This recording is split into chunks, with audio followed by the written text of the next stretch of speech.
Well, Khamzat, obviously your last fight was a massive fight, but now pay-per-view headliner in Las Vegas, big moment in your career. What's the emotion like for you? Does this feel like a big moment in your career? All moments in UFC like big moments for me, you know. It's amazing. It feels amazing. I'm fighting Diaz. I'm happy for that. You know, one of the guys who've been like 15 years in this game, you know, one of the legends. You know, maybe it's his last fight. Who knows? Yeah, I'm happy. I know you're the wolf, you're the killer, but do you ever sit back and just go, wow, I mean, this is amazing where my career is and how fast all this has happened? No, brother. It's same shit, bro. It's the life, you know. Happen everything. You're going up, you're going down, and maybe I die tomorrow. Who knows, you know. Can happen everything. I just going forward and taking what I have on my way. 5-round fight here. Just curious how much change and preparation that forced out of you, how much adjustment you had to make getting ready for a 5-round fight. What? For this 5-round with Nate Diaz, big fight. I mean, how much change did you have to make in terms of getting ready for this 5-round fight?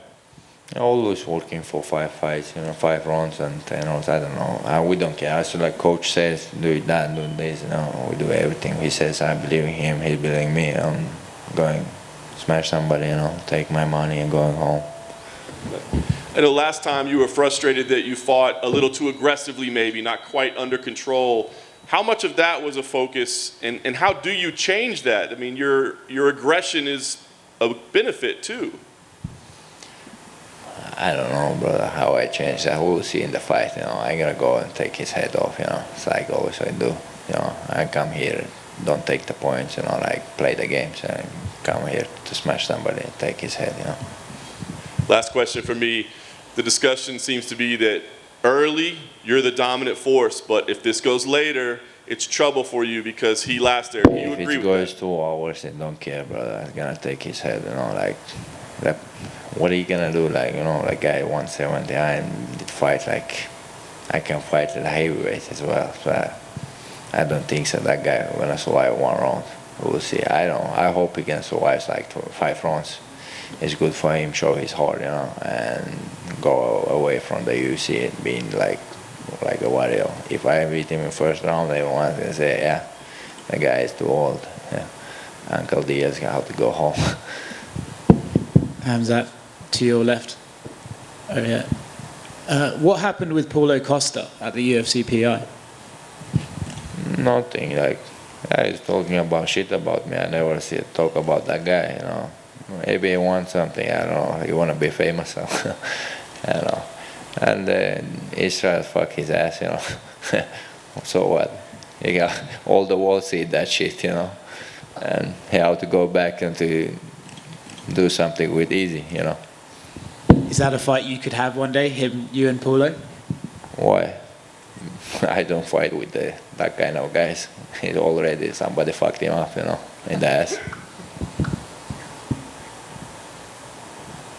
Khamzat back here. So I'm curious your thoughts on the results of UFC 278 in Salt Lake City at Vivint Arena. What did you think of Leon Edwards' performance against Kamaru Usman? That was an amazing performance from him, you know. He showed his heart, and last minute, he knocked him out, yeah.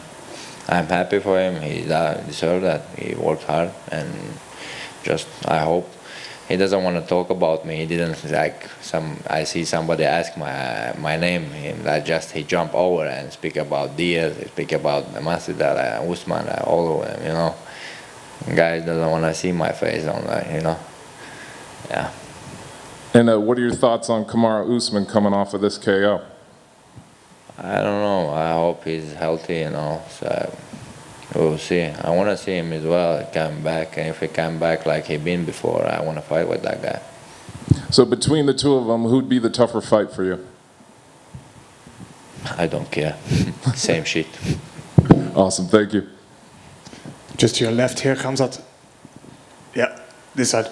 How you doing, man? When you moved to Sweden 10 years ago, could you ever have imagined yourself being in the headline fight at a UFC event in Las Vegas? I didn't know like what was UFC that time. I was working somewhere, doing like trying to teach my Swedish, you know. And yeah, so I went on the street, you know, with the guys talking Wallah Yani, you know, that shit things. When did you realise, because I see some of your Stockholm boys here with you this morning, when did you realise that this was a possibility, that you could become a pro fighter? One of my friends, my best friends, like my best brother, and he took me to the MMA. He said to come to the gym, it's MMA. I was thinking about that. No, brother, I'm working now, and my brother doesn't want to let me go out, you know, because I always find some trouble, you know. And he said, come to the Göteborg, and I went there and went to the gym, this spar, especially guys, and coach asking me which record you have and these kind of things. I said, first time in a match, you know. Then we start, after 1-2 weeks, I fight and win my fight like 20 seconds, I don't remember, something like that. Then everyone's talking about, hey, you should start, you're good at that, you know. We come like that to MMA. Then I moved to Stockholm, I seen the Alex and these guys, and yeah. When I start something, I go all in, you know, like I did now. Do you feel a lot of support from the Swedish people, the way Alex gets a lot of support from them? Yeah, of course. Sweden is my home, you know. Now everyone is supporting me in Sweden. Gonna show that to all the world where we come from, you know. Thank you.